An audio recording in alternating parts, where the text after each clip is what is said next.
All right, let's dive right in. Today we're going to talk about cracking a certification that's frankly becoming a huge deal in tech, the Microsoft Azure AI-900. If you've been thinking about getting it, but you're not exactly sure what to expect, well, you're in the right place. We are going to break this whole thing down. So this is the big question, right? You want that certification, but let's be honest, every exam has its own personality, its own code. There's a pattern to the kinds of questions it asks and the topics it loves to focus on. And you know what?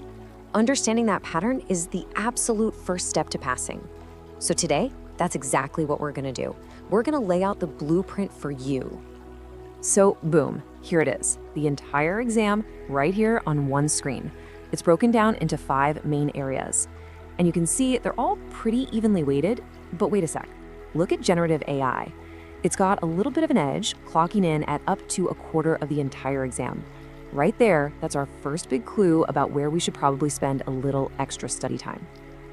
To make sense of all this, here's how we're gonna walk through it. We'll start with the big picture. Then we'll look under the hood at the engine of machine learning.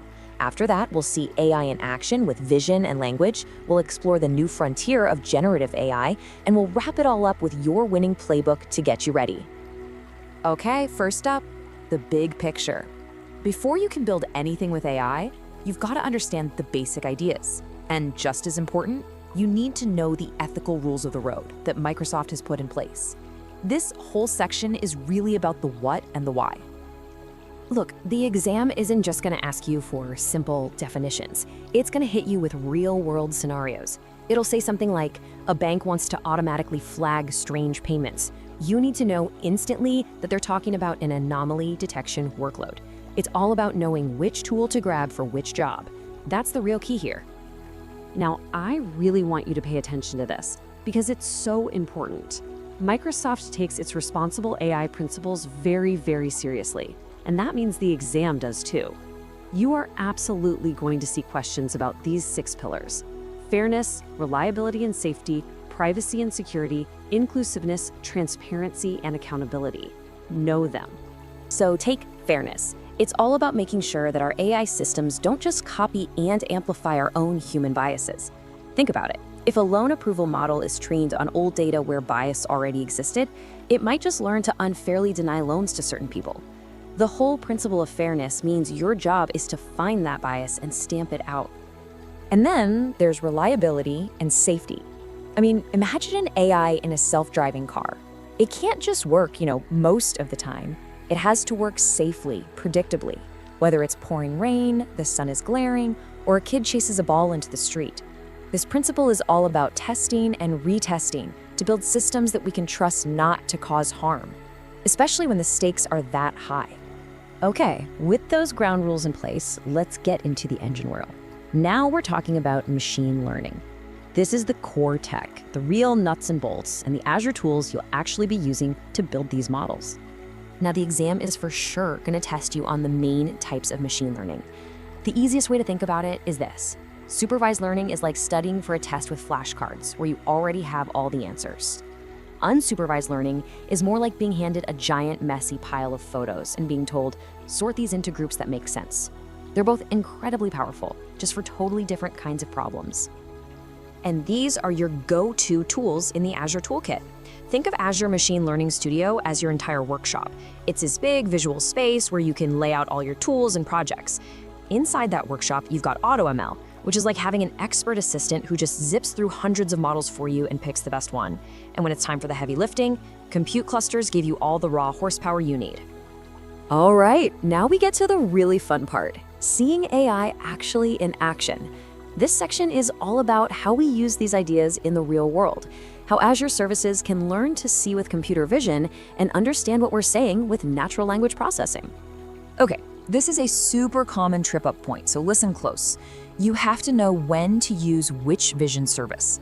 If you need to do a common task, like reading text off of a business card or spotting a dog in a picture, the pre-trained Azure AI Vision service is your go-to. It's ready right out of the box. But if you need to do something very specific, like identify your company's brand of cereal on a grocery store shelf, well, you're going to need custom vision to train a new model on your own images.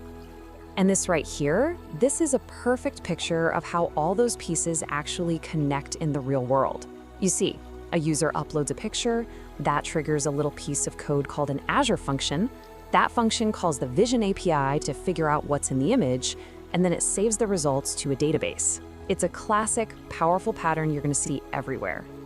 So, shifting from sight to sound and words, NLP is how we get apps to understand human language. And on the exam, you've got to know these core building blocks. You can use them to pull the main ideas out of a document or figure out if a customer review is happy or angry. You can even translate languages on the fly or build a voice assistant that can listen to you and talk back. Okay, and that brings us to the new kid on the block, which, as we saw earlier, is actually the heaviest hitter on this exam, generative AI. This is the stuff that's been all over the news. And believe me, you have to know it for the AI-900. And this is where it gets really fun. Generative AI isn't just about understanding things, it's about creating new things from scratch. Here in the DALL-E playground, you can literally type a sentence like, "a cat DJing at a party on Mars," and it will generate a brand new piece of art. The exam will definitely expect you to be familiar with this kind of magic. Now, inside this world of generative AI, you've got different sizes of models. The way I like to think about it is this. An LLM, a large language model, is like your family doctor. They know a little bit about pretty much everything. An SLM, a small language model, is more like a specialist, an expert on one very specific thing, trained on a much smaller, focused dataset. Hey, and you don't have to just take my word for it. This is direct feedback we're hearing from people who've just sat for the exam.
So there you have it. We've cracked the code on the AI-900. You've got the map, you know the topics, and you've got a playbook for success. The only real question left is, what are you going to build with it? The future of AI is happening right now, and this certification is your ticket to the game. Good luck!